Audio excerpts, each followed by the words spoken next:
Your dreams are bigger, bolder, and more badass than the life you're living now, but something just keeps getting in the way. Join certified coach and former therapist Diane Wingert for the Driven Woman podcast. She'll show you how to get rid of whatever is holding you back so you can stop spinning your wheels and up-level your life. Get ready to hop in and buckle up. This is the Driven Woman podcast, and we're heading for the fast lane.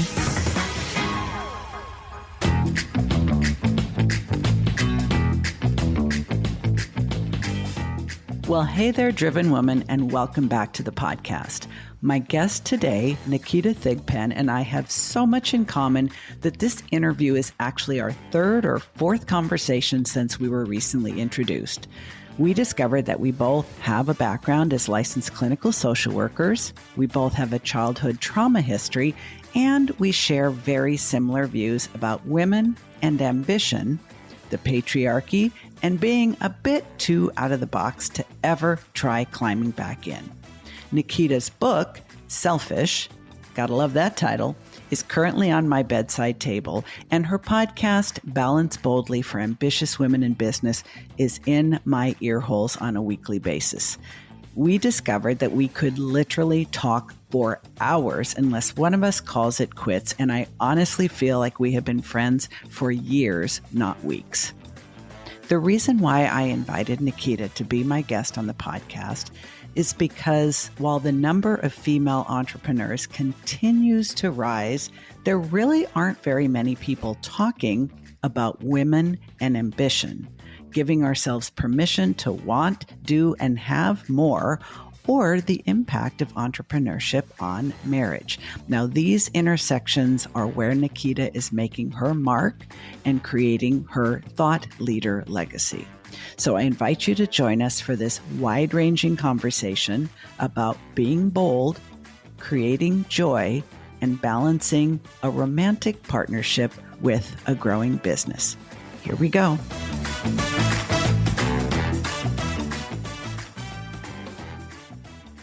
I know I often say that every one of my guests is my new best friend and the most brilliant woman I've ever met. Today is no exception. I literally cannot get enough of this woman. Naketa Thigpen, thank you for being here on the Driven Woman podcast. We finally made it happen. No fault of yours that it took a little bit of time. So welcome. Thank you so much, Diane. I'm thrilled to be here for multiple reasons. And I appreciate the extra time we've had to love on each other pre this recording. So let's just pretend it was part of the plan. So Naketa and I were brought together recently through a mutual friend that I often refer to, a magical human by the name of Annie Ruggles. She has been a guest on the podcast, and I was the first guest on her podcast, Too Legitimate to Quit. So definitely check her out. But the reason why Naketa is here today, other than the fact that we have so much in common, it's absolutely crazy, is that she has a very special expertise that I think it's surprising that there aren't more people talking about the things that she's talking about, but she is a legitimate expert. She's got a podcast, she's got a book, and she's actually living what she teaches, which I personally think is absolutely necessary to be a person of integrity. And that is all about being a married female entrepreneur. Not everybody can deal with all this awesomeness, and being a female entrepreneur does bring a lot of challenges to a marriage. So I am so grateful that we are going to talk about that. But what we're also going to talk about, and we might as well just dig right in, is balance, because that does not come easy to powerful women like us. Am I right? Come on, all day long. Absolutely. Absolutely. I'm excited to jump right in. So where should we start? Should we start with why you wrote the book, Selfish, which I immediately had to order as soon as I saw the title, because, and we've chatted about this, Naketa, in my opinion, being thought of as selfish or being called selfish is one of the quickest ways to shut most women down. It's almost like the worst possible insult. But you and I agree that being selfish or self-focused, as I like to say, is absolutely necessary. So let's just go ahead and start with that. Yeah, 1,000%. And in our previous conversations, I think we also agreed that the patriarchal definition of selfish is binding on so many levels, right? Like the little quick history lesson for everyone listening, the word selfish got into our lexicon somewhere around 1634, give or take, based on where you read it, when a Pentecostal bishop told women who were asking for support and guidance around being able to be empowered to tell their husbands no to just having access to their bodies sexually whenever they wanted. They wanted an option, wanted a choice. The breakdown back was basically, if you say no, except for when you are on your menses, your menstruation, or delivering a child, if you say no, you're being selfish, as you belong to your husbands. It is your duty as a wife to be accessible at any time for any reason, because that is part of your chore, right? Your chattel. And I'm sure he didn't say that your chattel, property. But basically, property, right? basically. Exactly. Yeah. And that word has been binding us as humanity, men and women alike, but especially women. We do it to each other all the time. You're missing your kids' fifth soccer practice in the last 3 days because you actually have to work, or you have other responsibilities, or oh my goodness, you decided to have your nanny take the kids so you could take a nap. Oh, that's selfish. Like, we do it to each other on so many levels, and we hand clap and pat each other on the back when we're working 80, 90, 100 hours a week and we had 15 meetings in a day. Yeah, girl, get it. No, girl, don't do that if you can avoid it, right? We all have times when you gotta push the pedal. You gotta, bind your schedule with a whole bunch of things, because sometimes it just has to be done when there's an audit, when there's a major project. But those should be the exceptions, not the rule. So when I looked at selfish and was like, why am I holding myself to that? Because I said the same thing. I'm the furthest thing from selfish. I'm very selfless. Yes. I'm very giving. But here's the thing. When you are doing all of that with resentment, how selfless is it really? Because speaking for just myself, first partaker, I'm only going to talk about myself. I'm not going to talk about the tens of thousands of people I worked with. I'm not going to talk about them. When I was running around like a chicken with my head cut off, being everywhere for everyone all the time, not getting enough sleep, not being able to take care of my body, inside, outside, mental health, all of it, not only was a breakdown on the horizon, but I would sit at your third divorce party, your 15th baby shower for these kids that I'm never going to see again. I would go to your wedding when I barely knew you. I would do all the things and be sitting there calculating how many papers I have to write, how much time is taken away from this dissertation or this thesis or whatever it was I had in the world, and I wasn't fully present. So how good is it to just be there so someone could check you off of a list? Oh, Naketa came, Diane came, Tina came, but they're not really enjoying. I was sitting there in resentment, not necessarily of the person that I said yes to or the thing I said yes to, but resenting the fact that I wasn't choosing myself.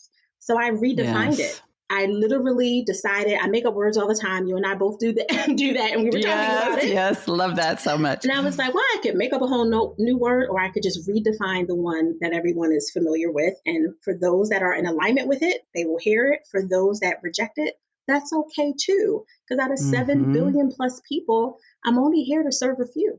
They don't all have to be yours. And you're absolutely right. I mean, we both know you and I have some similar backgrounds. You and I are both licensed clinical social workers as well as coaches. And I think that a lot of women do things that they really don't want to do, that they are not enjoying doing, but they think it would mean something profoundly negative about them if they opted out. But doing anything with resentment is putting a negative energy into that environment that, and also translates the message to other women that you have to keep doing this. You're reminding me when I initiated a divorce years ago, I literally lost every single one of my friends, my entire social group. I really pretty much had to pick up and move to another neighborhood with my kids.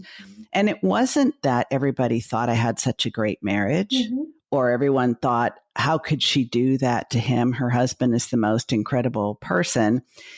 What I got from so many different women in so many different ways was, so what if your marriage was crappy? All of our marriages are crappy. What makes you so special to think you deserve something better? And I was like, excuse me, but this isn't about you. Like, this is a choice I'm making for me. I understand it's painful. I understand there are consequences. And trust me, I suffered them for many, many years. But I got so much shade and aggression from other women because it was sort of like, we've all made our beds and we're lying in them and you need to stay in yours too. And I thought, what does my choice have to do with you? But it's because we are all culturally conditioned to these same rules that nobody actually signed on the dotted line for, but somehow we feel duty bound to honor for life and then teach to our daughters. Those unspoken rules. Oh my goodness, I got goosebumps when you said that. For all the women that have ever said, shared privately, said it out loud to you in their boldness that you should stay miserable, screw you. That is not okay on any level for any of us to make someone else feel like, to make you feel comfortable, you need to stay miserable or in a mundane relationship that maybe isn't horrible, but it's just not what you want. And that's okay too. It's your individual choice to literally choose yourself.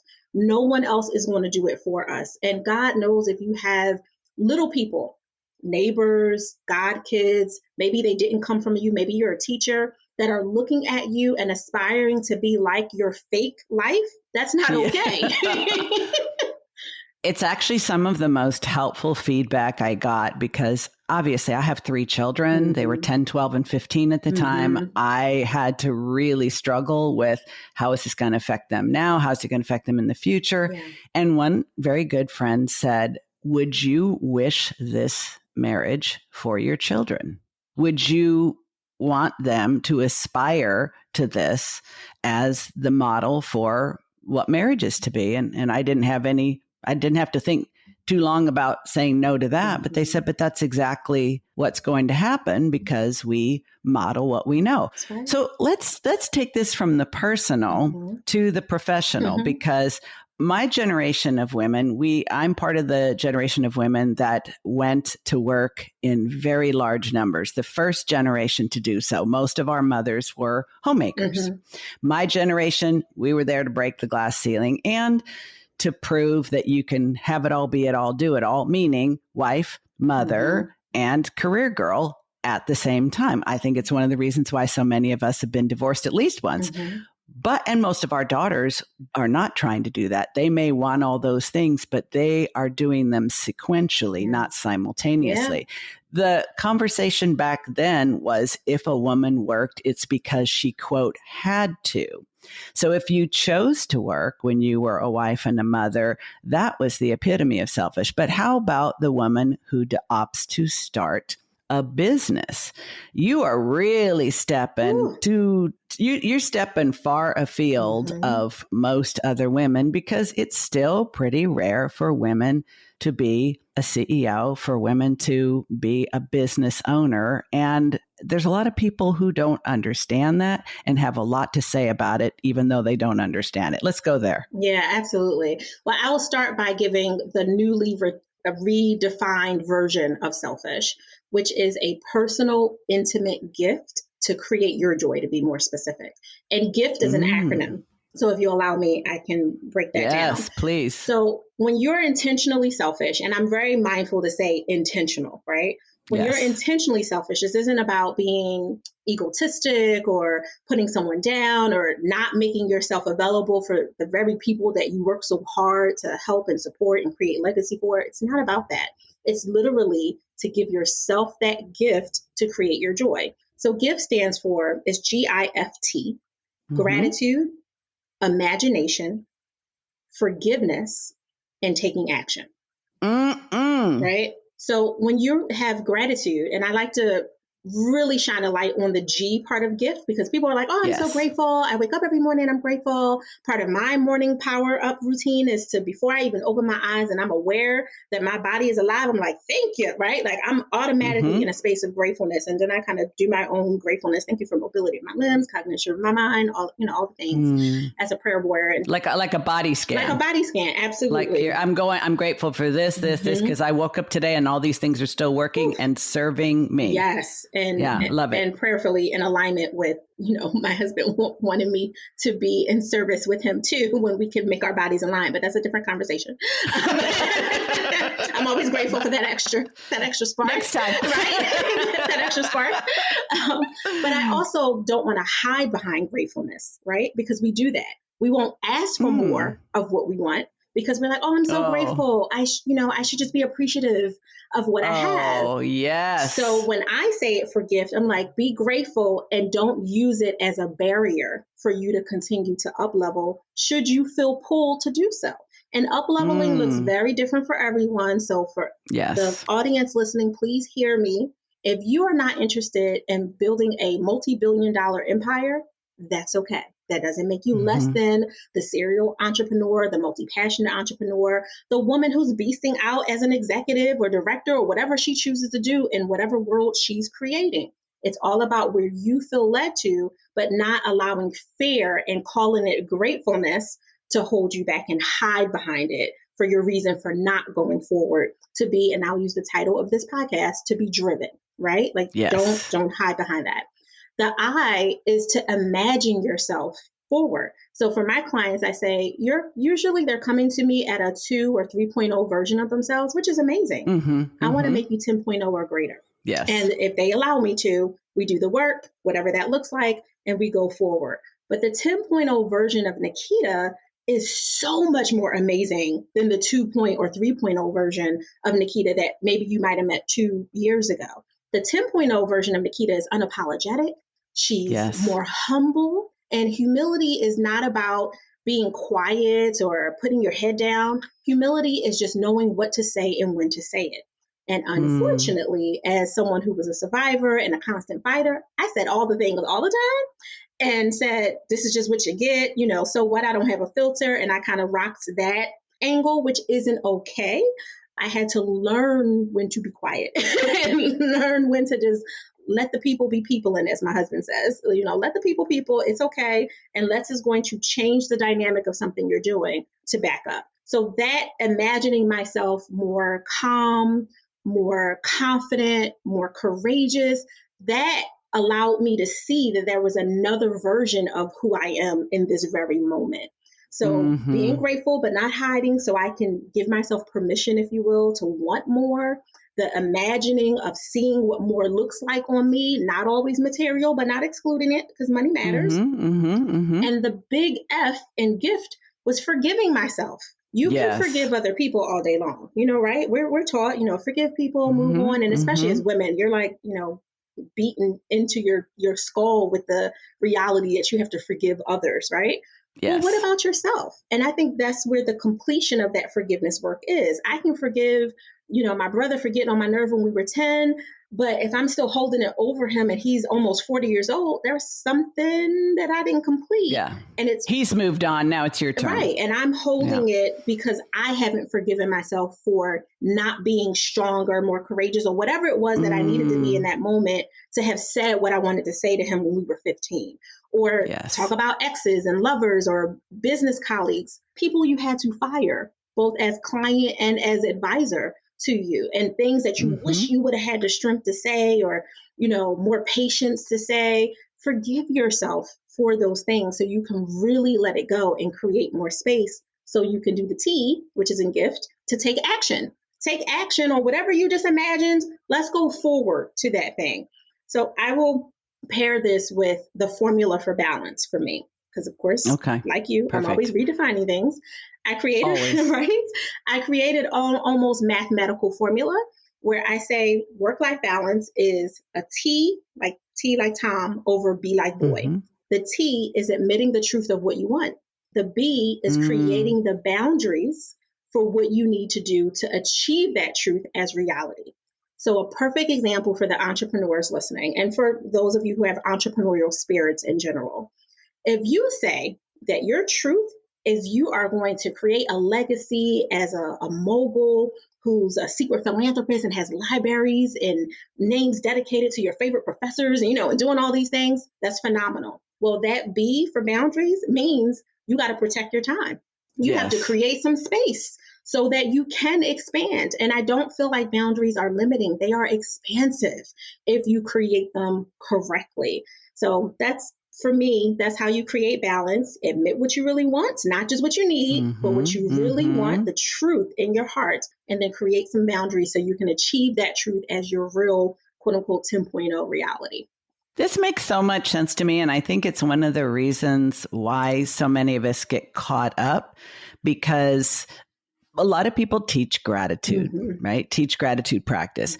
But if you focus exclusively on gratitude practice, you will subtly start to think that whatever I have needs to be enough.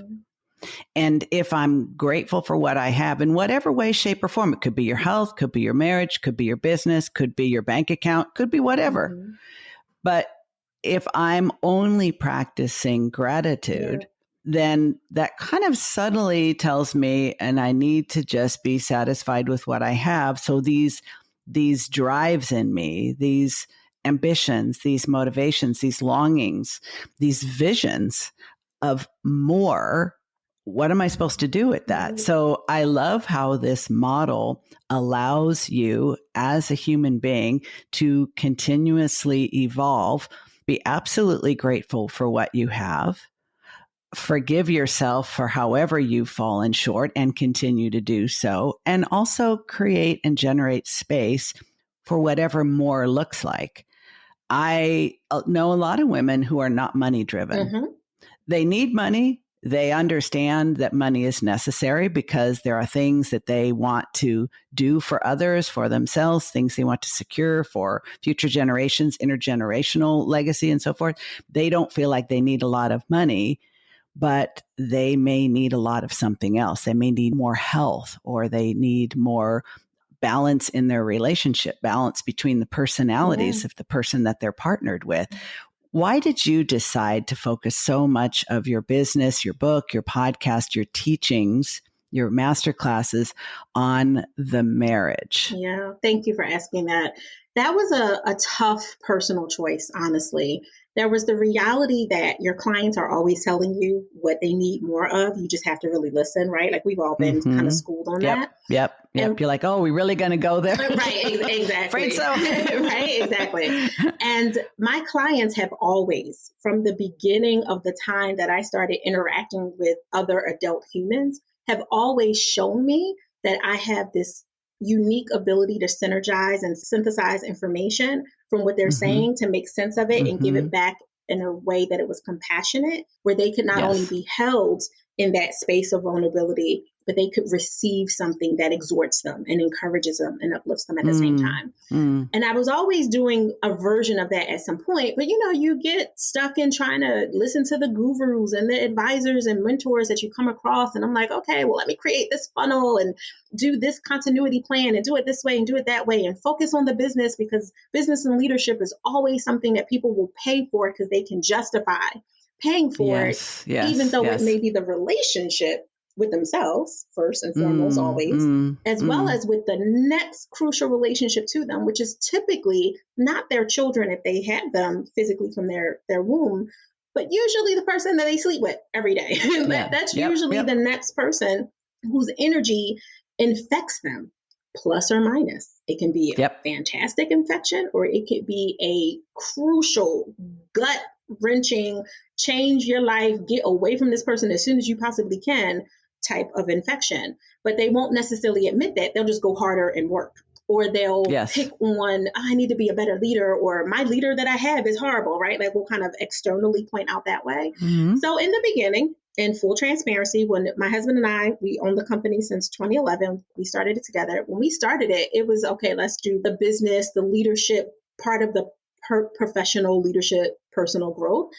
But everyone was staying with me because we would always dig into the relationship. And that would be the root of what we would fix. But I still had challenges mentally around accepting that my gift was in what people would call the soft skill, right? Yes. Because, as women, that's not usually a good thing to tell someone that you have a soft skill, even though the soft skills are the powerful skills. They are power skills.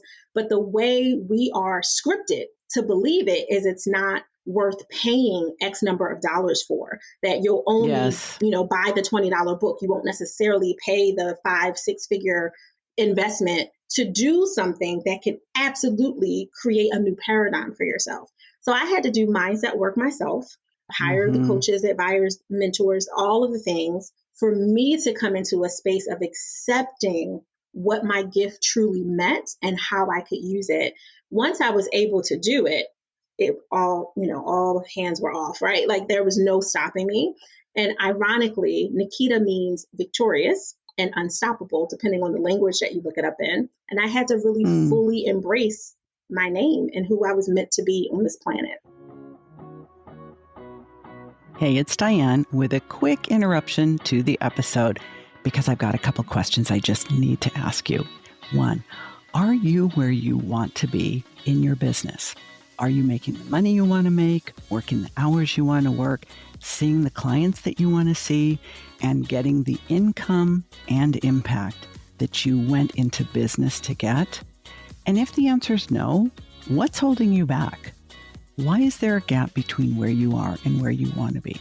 Do you know the answer? In my experience working with female solopreneurs, so many of them don't even really know what's standing in their way, and that is so frustrating. So I created a little quiz called What's Holding You Back? There's a link to it in the show notes. If this is you, please take the quiz. And if you do, DM me on Instagram at Coach Diane Wingert and let me know your results. Now, on the other hand, if you already know what's holding you back, if you already know what the obstacles are that are getting in your way from achieving the income and impact that you deserve and desire, then I don't want you to take the quiz. Forget about the quiz. Go directly to the other link in the show notes and book a consult with me. I may be the very coach, and this may be the year that you put all of that behind you and really have the business that you went into business to have. For everybody else, keep on listening. And if you find value in what you hear, don't forget to leave me a rating and review on Apple or wherever you're listening. Here we go. Back to the show.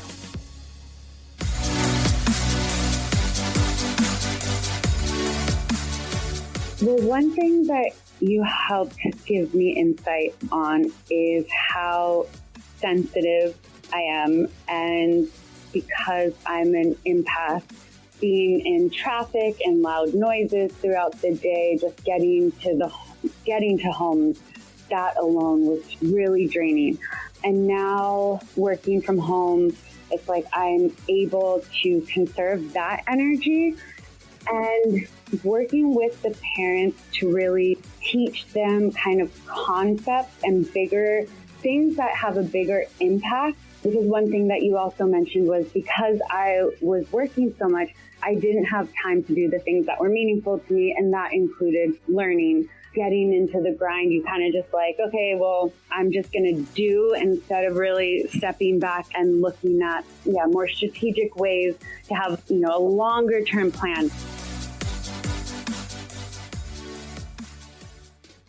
I love this story so much, Naketa. And I think it's, sometimes however evolved we are, we think that we need to reformat ourselves when we start a business. Now, we're both therapists. We have therapy backgrounds. There's a whole indoctrination. We happen to be licensed clinical social workers. There's a whole professional indoctrination that you go through grad school, through your supervised hours. And the longer you're in the profession, I was a professor, I supervised and brought people up in the field. So it's really a professional identity. And when you decide to move beyond that and you decide to work with people's businesses instead of their marriages, their parenting, or dealing with the personal effects of abuse, neglect, loss, trauma, and so forth, it's almost like we forget that there are people who are running businesses. We don't cease to be people when we start a business, and whatever issues, I have air quotes around that word, whatever issues we have with authority, accepting authority, being authority, whatever issues we have with money, investing money, earning money, all of those things that have roots all the way back in childhood and in our cultural conditioning, our gender conditioning, our professional conditioning, all of that stuff rolls on into that business we start along with us.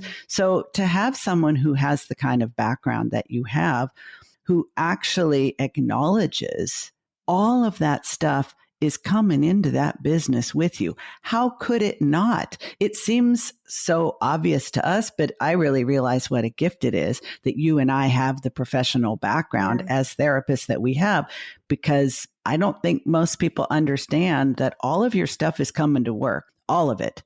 All of that stuff is coming to work. Every last piece of it. You said it perfectly across every single syllable that you said. All of you is going with you everywhere you go, from the bedroom to the boardroom. And I know people don't like to, they're like, oh, these lines are crossing. The lines were already crossed the minute you were born. That is the reality. Yes.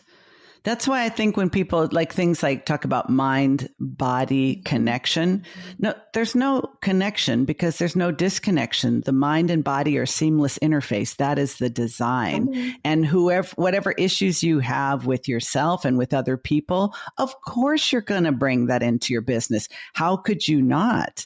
But do you think that I'm just curious about this. Do you think there's a specific personality type of woman who decides to become an entrepreneur, or like, why do you think some of us go that route and most women won't?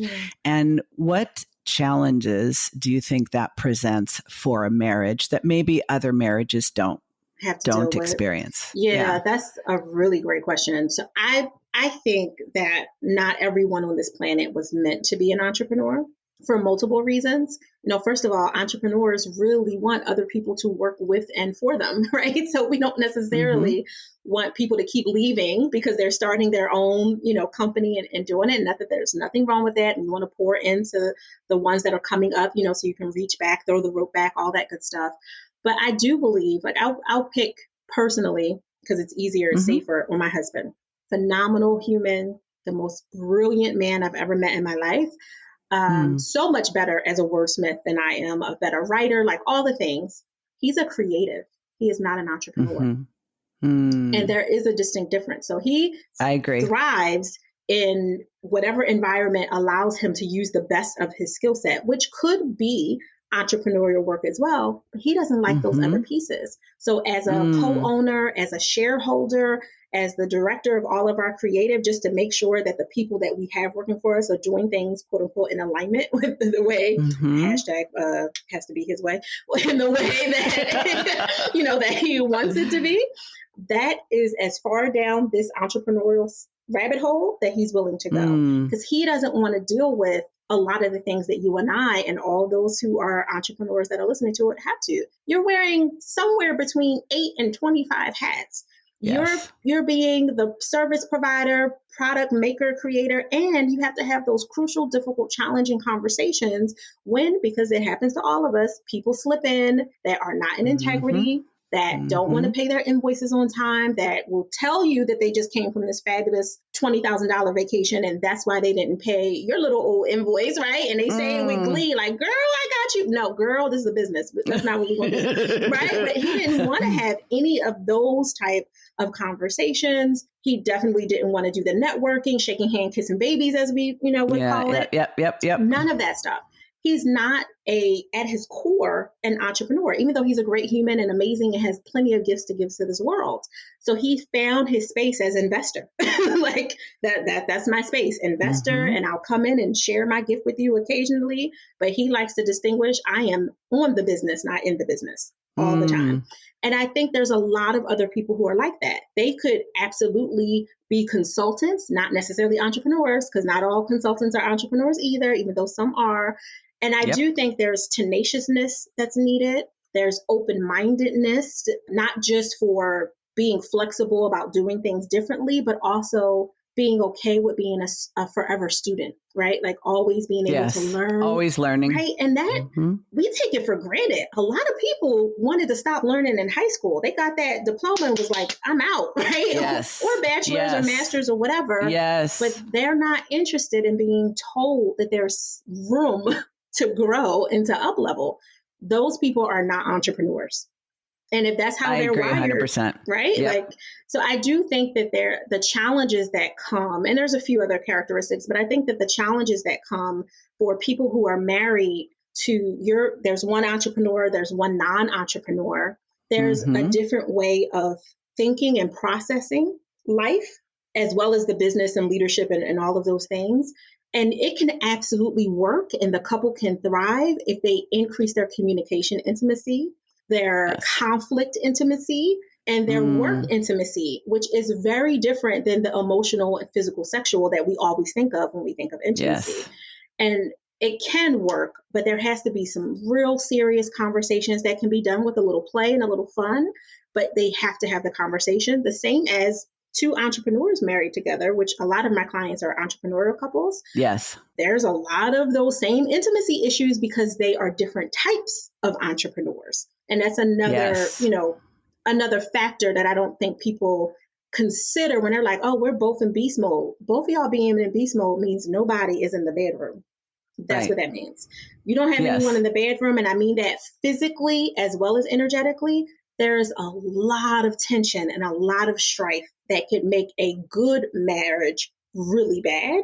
And I'm interested in having great and blissful marriage. One of the main concepts that you talk about so much is creating balance and balancing with boldness. Your podcast, Balance Boldly for Ambitious Women in Business, because you're one of the few women that I have met in recent years who understands you can be brilliant, bold, badass, and have balance between the different aspects of your life. There's a lot of talk, especially now, about gender.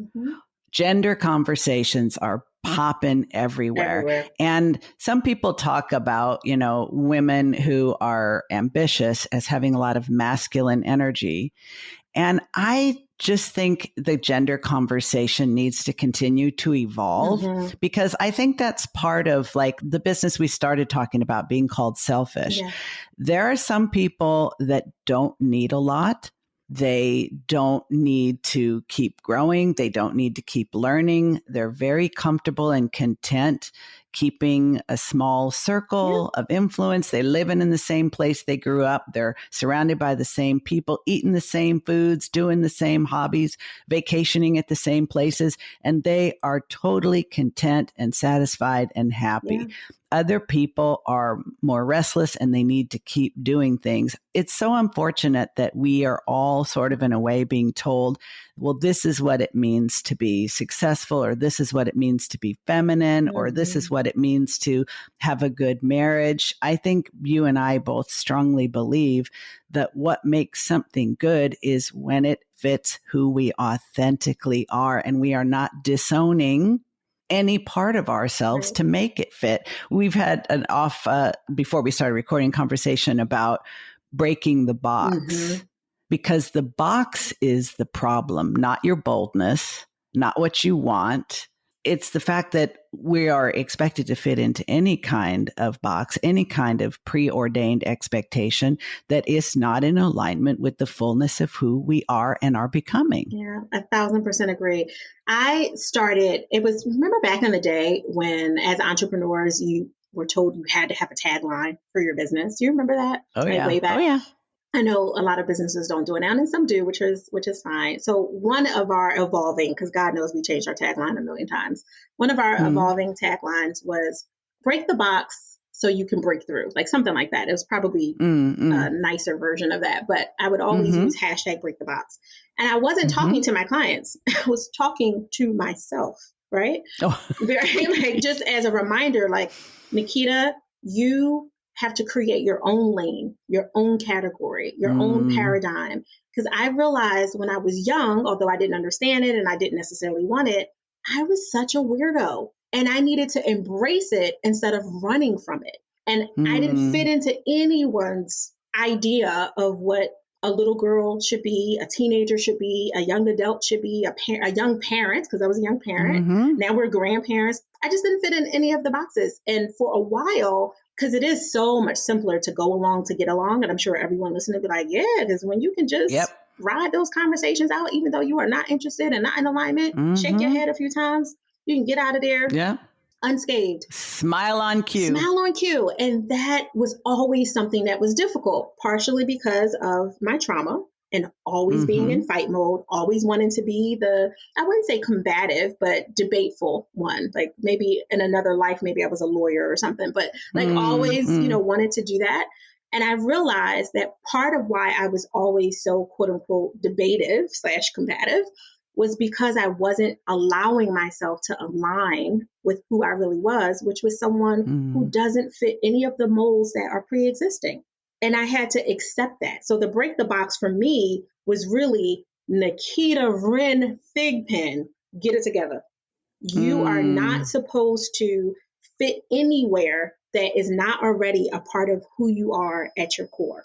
And I think for a lot of other people that are trying to figure out, well, maybe this is why I'm not showing up so well at work, or maybe I'm not connected to this program that I created in my business or that retreat that I did. I know it's a staple and people come every year, but I don't even really want to do it anymore. Whatever it is that you feel like is out of alignment with who you are, it's okay that it fit you back then, even if back then was yesterday. It is okay that it fit you then and no longer serves you now. The challenge really becomes when you keep trying to force yourself to stay in something, just so you were saying it before we started talking when we were in the green room, just so you can check a box and say, well, I did it. So this means that, my reward will be on the other side.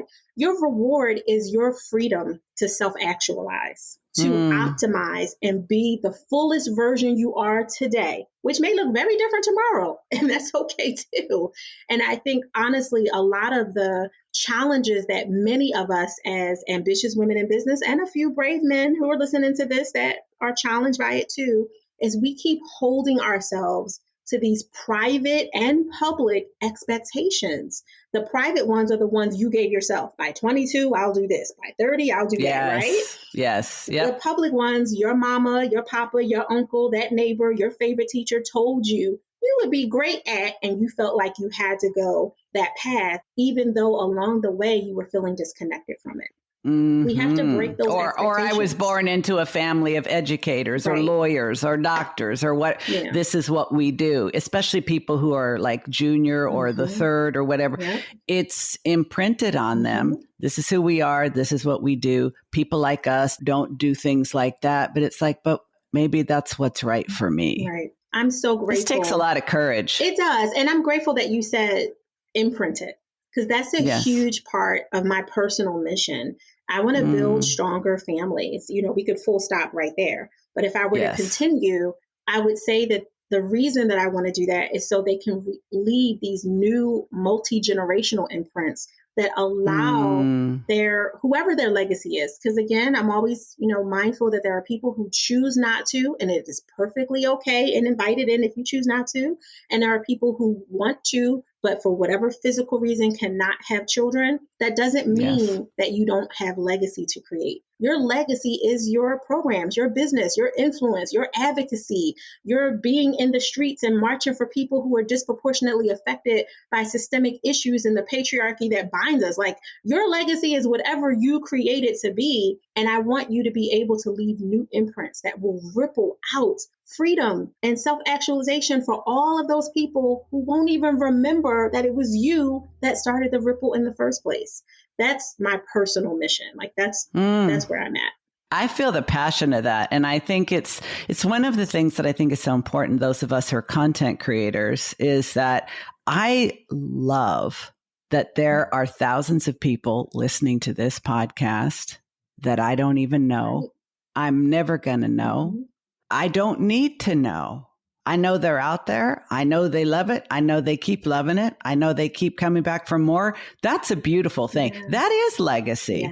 Yeah. It's when we try to control it, and it has to be, I have to get some money for this, or they have to be my people, or no. Maybe you are planting seeds. Maybe you are tilling the soil. Maybe you are watering the land. Right. Maybe you are protecting it from vermin or weeds or whatever, but you may not know what you are going to reap in the future, but you just keep on doing what you're called to do. So before we wrap up, Naketa, I know you have an amazing program, and the next cohort is about to be invited in like any day now from the day that this is going to be released, is the Joy Map method. So tell us a little bit about that. I'll make sure there are links to your book, your podcast, and especially to the Joy Map method in the show notes. But before we go, just tell us quickly what that is all about, because it sounds like something really juicy and good. Thank you. I love these plugs. I'm like, yes, Diane, I'm taking you with me everywhere. So you can just plug me. So the Joy Map method for married women entrepreneurs is, in short, it is a soundboard. It really is an incubator, because we do all the things that incubators do to make sure that you are holistically covered and you have a sacred space to have those private, discreet, confidential conversations that you can't have anywhere else. So we don't record anything except for when I'm teaching, right? The masterclass will be recorded, it'll be shared. And if people want to then come in and have a Joy Map Method blueprint day, nothing is recorded unless you want it for your own personal reasons. If they come into our UB lab, which is the Unbound Brilliance Incubator, where those women have more long form support, we don't record anything. You miss it, it's okay. You just couldn't show up that day. Because what I found being on the other end of going into these high-end incubators and masterminds, I was quiet at moments when I wanted to share. But all I kept thinking was, I'm sharing this here in 2018 on April 4th, and someone that I won't know that's listening to these replays, because when you buy something, you get access to the replays, all that. Right. Is now introduced to whatever was sacred to me at that time. I don't know you or anybody else that's coming after me. And as much as I'm grateful to be able to serve someone else with my vulnerability, my strength, my questions, the people in the room at the time are really who I felt comfortable with, not having my information, whatever that looked like, shared forward. So I wanted to create something else that was a sacred space that could be a soundboard. Everyone in there are dope, amazing, phenomenal humans on their own. So there really isn't a, this person is the authority, this is the only person we can listen to. We all have so much to give. And I hold the space as sacred to make sure everyone facilitates and acts accordingly, right? So no one comes in with any narcissism or, anything else to kind of take over.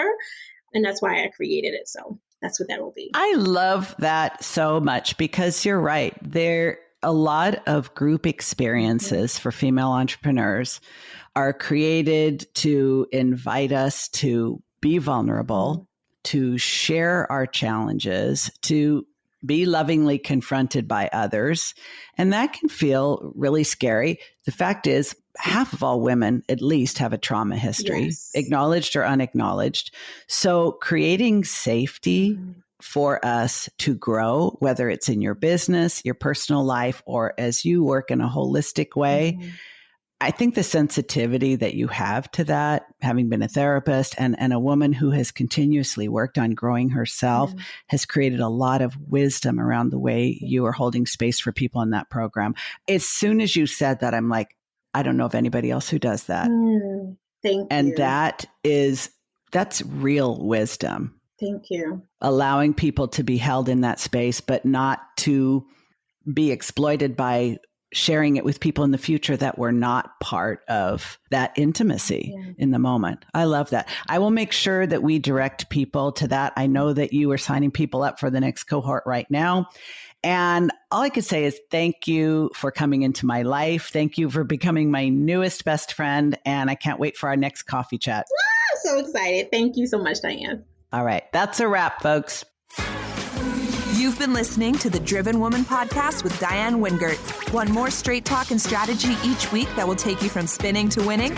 Don't forget to hit subscribe in your podcast player so you won't miss a single episode. Then head on over to the Driven Woman free and private Facebook group community. See you there.